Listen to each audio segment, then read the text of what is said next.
अजिबात घेत नसतो मी दारू बिरो. बरोबर राहू दे. दिदे तू आज जेवणाच तयार कर जा. तर दाजीसनी मी शेत दाखवून आणतो. चला दाजी. चला. आईला मेवण्याचा ऊस एवढा भारी आलाय म्हणल्यावरती धोंड्याच्या महिन्याचा अंगठी 5 ग्रॅमची तर फिक्स आहे बघा. फिक्स आलं मेवून आलं. दाजी काय नाही म्हणताय सा, तुम्ही दोघं येणार म्हणून चिल्ड वेअर एक आणूनच ठेवलेली. इथं बसून प्या. कसं चालतं जेवण मान सन्मान? एकदम मस्त. फक्त मान सन्मानात जरा एक कमतरता भासली, म्हणजे दोंड्याच्या महिन्यात ते अंगठी घालतात नाही ते ते ते नाही हो दाजी, सध्या माझी परिस्थिती नाही. अरे काय परिस्थिती नाही म्हणून सांगायला लागलाय. एकरी 100 टन ऊस जाईल की आता. अंगठी घातल्याच्या इथनं निघत नाही मी मी.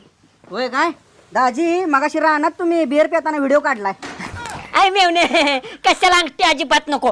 सोन्यासारखी बहीण दिल्या राव तेवढंच वास आहे मला तर. काय दाजी? नाही नाही नाही